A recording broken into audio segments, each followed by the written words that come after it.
In this episode, I'm going to talk about why I've gone from this to this. Pentax full frame, Panasonic G9 Micro 4/3.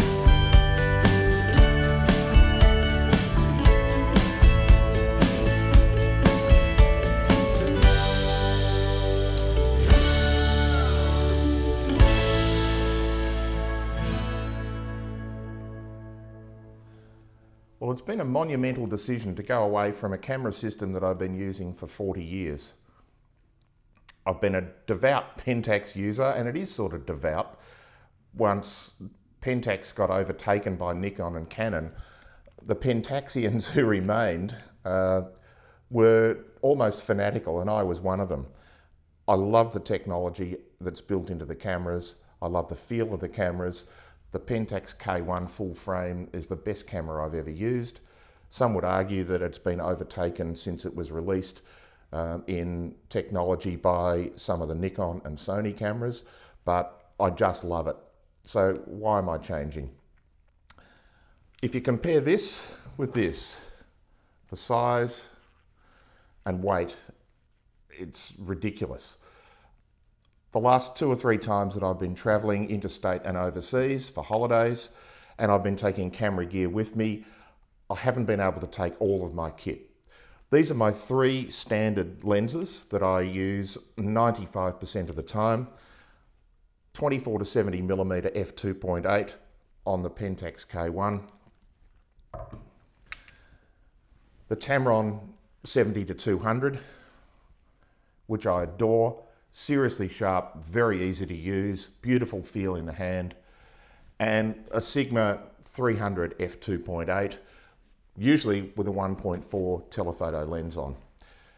When I put the kit together with filters, tripod, and all the other paraphernalia and bits and pieces that I tend to take, I can't fit all of this gear in a carry-on bag in a plane.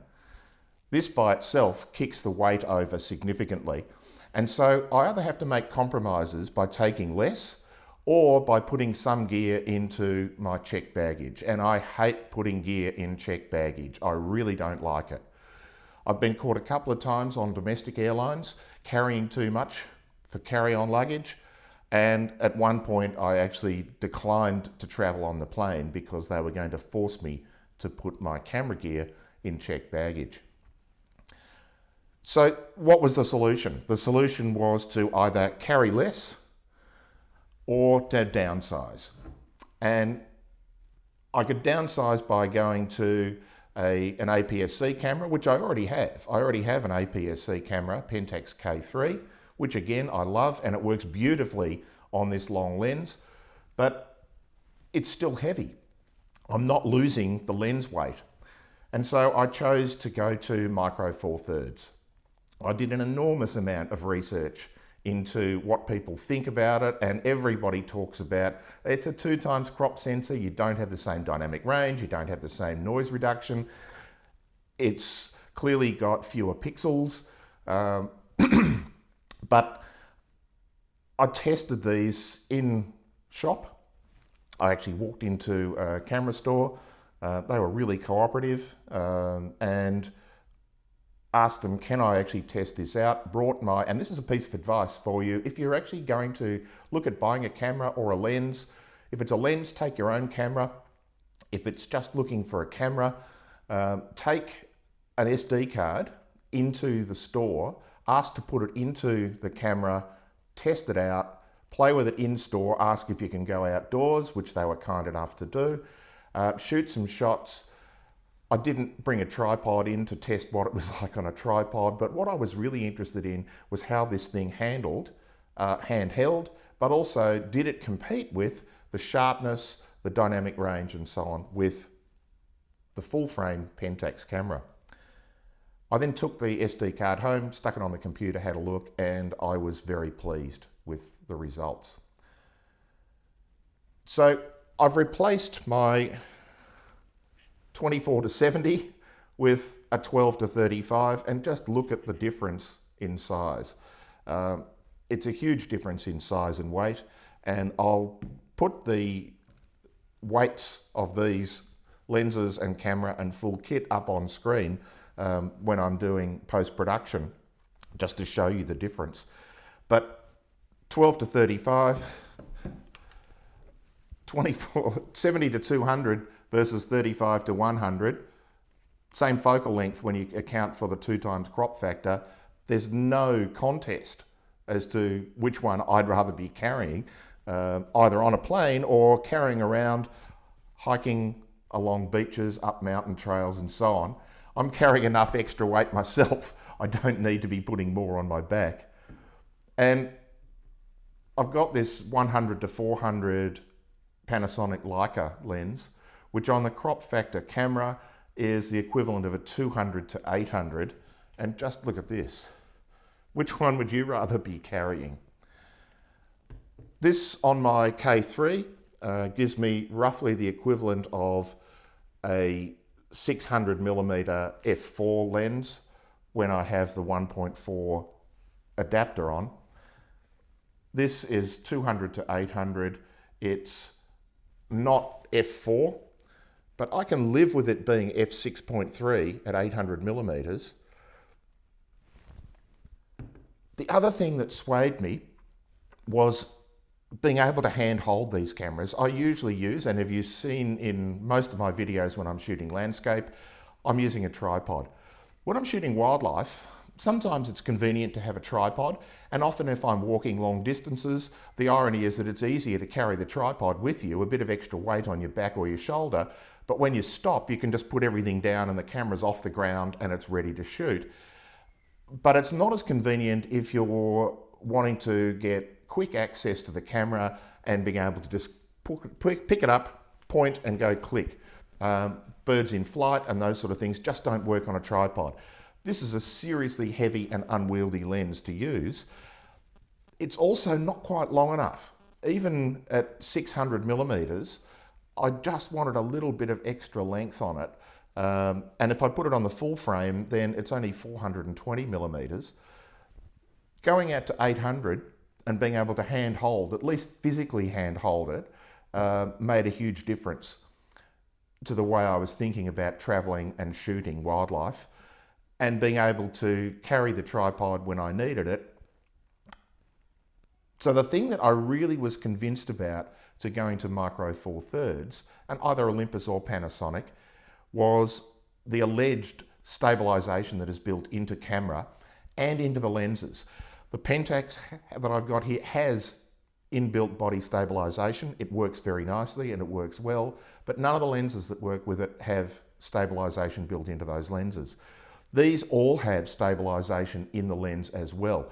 And because I'm using same brand, I'm using Panasonic lenses on a Panasonic camera, those two things are designed to work together. The stabilization in the lens and the stabilization in the camera work together to give you additional stabilization. And so I really wanted to test this to see how it worked handheld, and I can tell you I'm seriously impressed. So that's the reason that I've gone down this track. I'm not going to sell all of my Pentax gear immediately. The conservative part of me says, what if you want to go back? And for some things, for particularly astrophotography with the Astro Tracer on the Pentax, there's no comparison to any other camera, certainly not in Micro Four Thirds. So I want to keep this for a while, but I will be selling my K3, some of the lenses, to be able to afford this. I've already paid up front for it, but I need to get some money back on it so that I can afford to travel and shoot more. So I'm going to show you some shots that I've taken over the first 2 days of having this camera in the field, and you decide whether I've made the right decision or not based on what you think. Let me know in the comments below. I'm more than happy to have a discussion, even an argument if you really want to get down that track, as to whether Micro Four Thirds is the direction to go in. But certainly for a fat, old, arthritic bloke like me with really bad hands, and not wanting to carry too much gear, and for somebody who travels for photography, not wanting to carry my gear onto the plane and having to check it in baggage, I want something that I can stick in a shoulder pack, in a small backpack, and carry it wherever I go. All right, let's have a look at some photographs. The first thing I wanted to know when I'm shooting with this new long lens, the 100 to 400 millimeters, is how well can I hand hold it with the in-camera and in-lens stabilization and the smaller, lighter lens. It should be easier, so let's have a look and see how we go. This is not a great photograph, but it did give me the ability to shoot a long distance. This little island here with the ducks and the ibis on it is about 500 meters away. And if I zoom into one-to-one, you can see there's a fair amount of detail in the ducks, in the ibis, in the feathers. If I go out right out to the edge, there's good sharp wire on the fence and detail in the top corner, in the leaves, go out to the other corner, even detail in the shadows. So even shooting through heat haze on a warm day, bright sunshine, I'm getting really good detail and I'm really happy with the ability to hand hold this lens. The next challenge is how well can I recover detail in shadows. This noisy miner was feeding under trees in deep shade with bright background here, and I didn't want to blow the highlights out, so you can see here I've underexposed to avoid blowing those out. But let's see with some Lightroom adjustments how well I can recover detail.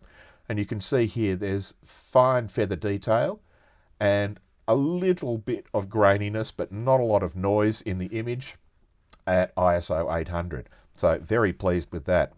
Shooting small birds in bushes is a real challenge for autofocus. Normally under this circumstance, with this little silver eye in a kangaroo apple eating the fruit here, I would really struggle shooting with autofocus. So I would switch to manual focus, and then if I'm hand holding, as I was in this case, hand holding a long lens, manipulating manual focus is really difficult to keep the bird in the frame and to keep the focal point on the place where I wanted to focus. So in this case, I was using the G9's pinpoint focus, which gives you a tiny little spot to focus on, and I was pointing that at this little spot just in front of the eye and behind the bill. And you can see here that the focus is bang on. So very pleased with that. And that's going to change the way I shoot little birds, because it means that I can just use pinpoint autofocus and I don't have to worry about these distractions in the foreground and the background. Speaking of shooting birds in trees, looking up, in this case at this grey butcher bird, in shadow with bright sky in the background, often you get chromatic aberration on these out of focus branches. And if we look at this, there's no chromatic aberration at all on these branches. The lines around it are simply the out of focus parts. There is no green or purple fringing around these at all. I'm really pleased with that. One of the other things I like doing with landscapes is shooting directly into the sun, and that has two major challenges. Firstly, overexposure, and you can see on the histogram here that there's significant overexposure. And secondly, the flare from the sun in the lens.